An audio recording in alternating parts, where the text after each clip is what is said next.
Bom dia, alunas e alunos. Hoje vamos falar de um método estatístico, de um conceito que é correlação entre variáveis. O conceito mais importante, ou a ideia mais importante na pesquisa é a ideia de variável. Então, a variável aleatória é a ideia mais importante. Em segundo lugar, é a correlação, relação entre variáveis. Trata-se de um conceito, de um método, vamos dizer assim, concebido por Francis Galton e Karl Pearson. Ambos viveram no século XIX, né? Segunda metade do século XIX. Karl Pearson, se não me equivoco, ele é sobrinho de Francis Galton. São dois estatísticos muito importantes. E o estudo de correlação é um estudo onde a relação custo-benefício é muito positiva, ou seja, você consegue em poucas horas de estudo entender esse conceito. E não se preocupem com a fórmula do cálculo, porque o cálculo matemático do coeficiente de correlação de Pearson, que se não me equivoco é de 1900, que ele apresentou esse cálculo, quem realizará esse cálculo não serão vocês na calculadora, serão os programas de estatística e muitas vezes sites na internet, no qual você entra com os dados e calcula. Então a parte de cálculo, vamos dizer assim, que é a menos importante. O mais importante é a ideia de correlação, que é muito importante. Então vamos lá. O que vem a ser correlação? Estamos aqui. A ideia de correlação, né? Bom, há um relacionamento entre as variáveis, elas vão juntas. Se eu aumento uma variável, também aumenta outra. Vamos pensar, por exemplo, em horas de estudo e notas na prova. Quanto mais você estuda, maior a tua nota. Ou quanto você mais estuda, menor a sua nota. Se há um aumento de uma variável ao aumento de outra variável, podemos dizer que a correlação entre elas é positiva. Se aumenta uma variável e a outra diminui, podemos dizer que é uma relação inversa ou negativa entre as variáveis. E no caso de aumentar uma e a outra não acontecer nada, então dizemos que há uma correlação nula entre as variáveis, ou correlação linear nula entre as variáveis. Veja, muito importante. Não estou aqui, não se pode acreditar que havendo uma relação positiva, aumenta uma variável, aumenta outra, é uma relação de causa e efeito. Ou o contrário, aumenta uma variável, diminui outra. Não se trata aqui de estabelecer uma relação de causa e efeito. A relação de causa e efeito entre as variáveis só é estabelecida em experimento casualizado randômico, ok? Quando se preenche aqueles requisitos que eu falei na aula de delineamento de experiência, né? De delineamento de pesquisa, de delineamento do experimento. Então, a correlação entre variáveis é apenas um indício para estudar as variáveis, né? Se há ou não uma relação de causa e efeito é questão de ver se estamos de fato diante de um experimento, ok? Mas é uma abordagem muito interessante. Será que o aumento de aglomeração de pessoas traz consigo um aumento da infecção do vírus Covid? Parece que sim, todo mundo acredita nisso, tem vários estudos, mas veja, aí são muitas as variáveis intervindo, né? Agora nós estamos apenas estudando duas variáveis, ok? Se aumenta o número de horas de estudo, aumenta a nota na prova. Nosso raciocínio é mais simplificado, tá?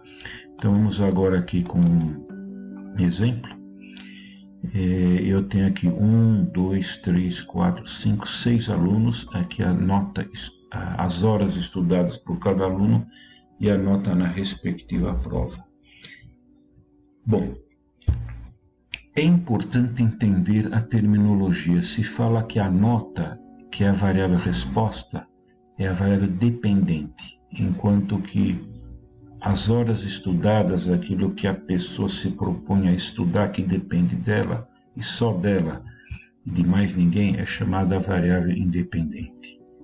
Será que essas variáveis se relacionam? Então, nada como realizar gráfico. A primeira abordagem de análise de dados é realizar gráficos. Então, fazemos um diagrama de dispersão, em inglês fala scatter diagram, né? E por convenção, a variável independente, que é o número de horas estudadas, nesse caso, né, fica no eixo X. E aquilo que eu meço no eixo Y. É que eu teria, então, nesse caso, uma representação gráfica. X horas de estudo, ou C1, né, na abscissa. E na ordenada eu passo a ter a nota dos alunos. Então, o que eu observo? Olha aí, ó. Quando eu observo aqui esse diagrama de dispersão, eu procuro simetria? Não, simetria não. Onde que eu procuro simetria? Eu só procuro a simetria num box plot, sobretudo no histograma, que é muito fácil de ver. Mas veja, agora eu estou aqui diante de duas variáveis. Box plot, histograma é apenas uma variável. Representação gráfica de apenas uma variável. Aqui eu tenho duas variáveis. Aqui simetria não é possível ver. O que eu posso ver aqui? Se a tendência linear, se a reta, se os pontos se alinham segundo uma linha, segundo uma reta. Então vejam a diferença. No histograma, no box plot, eu não vejo tendência linear, eu vejo o quê? Simetria. Agora aqui, eu não vejo simetria, o que eu vejo? Tendência linear. Então vocês vejam como é importante ter essa percepção, né?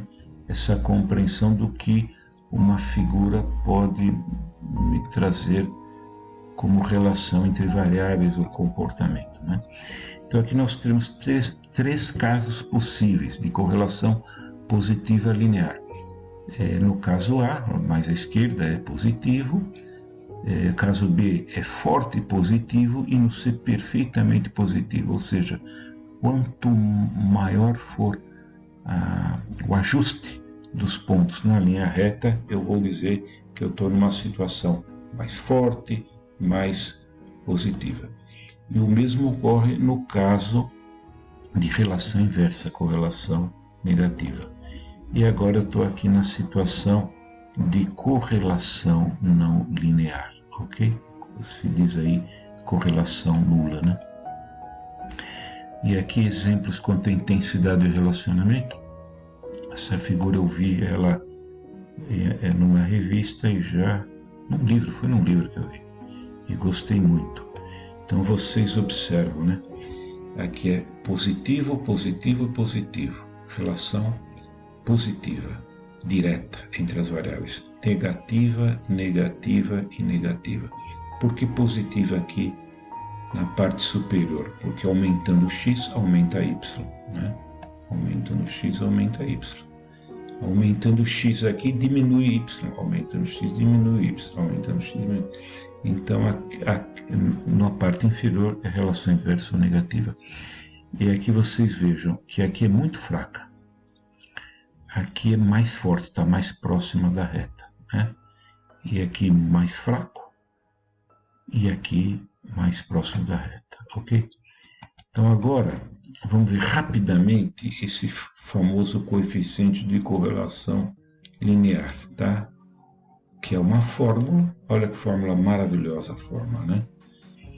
N é o número de conjuntos que eu tenho XY, no caso de notas de alunos seria o número de alunos, X seria a nota, eu estaria somando a soma das notas, a soma das horas estudadas, né?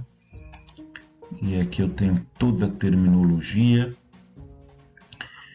E, bom, eu acredito que isso aqui é mais para ilustrar.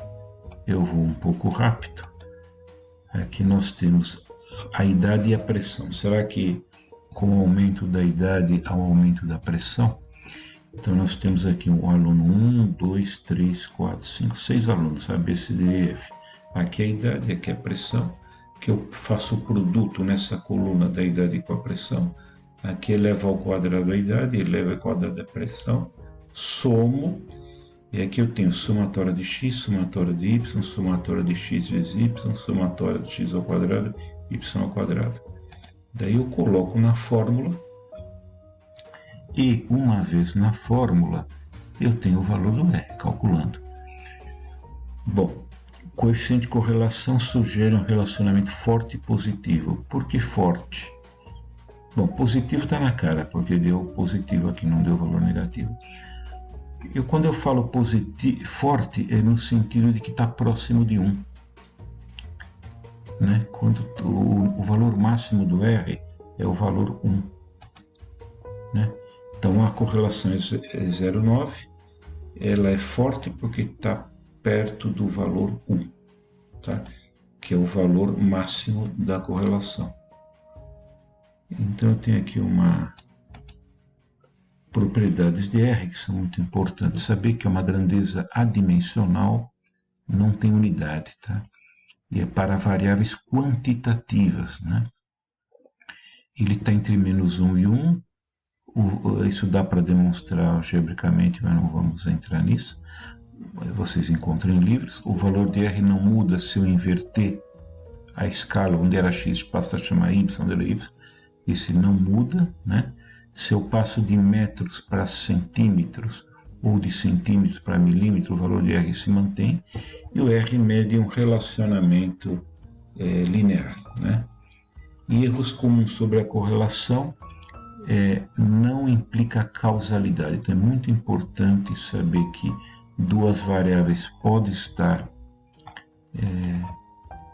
fortemente relacionadas, porém não quer dizer que uma variável é causa da outra.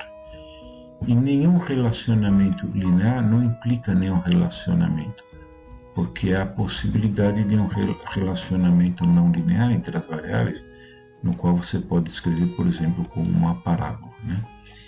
E aqui nós temos a intensidade do relacionamento entre duas variáveis. Então, por exemplo, vamos colocar aqui. Vamos ver se eu consigo aqui. Estou tentando aqui para facilitar a vida, né? Estou tentando aqui, pessoal. Acho que agora eu consegui, né?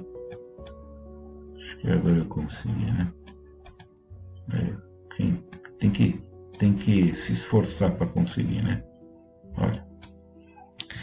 Então, quando é 0, não há um relacionamento. Quando é 1, perfeito relacionamento.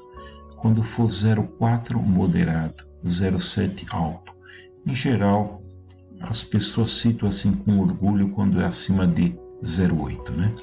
E quando é abaixo de 0,4 já é um relacionamento fraco entre duas variáveis, ok? Há a possibilidade de testes de significância estatística, mas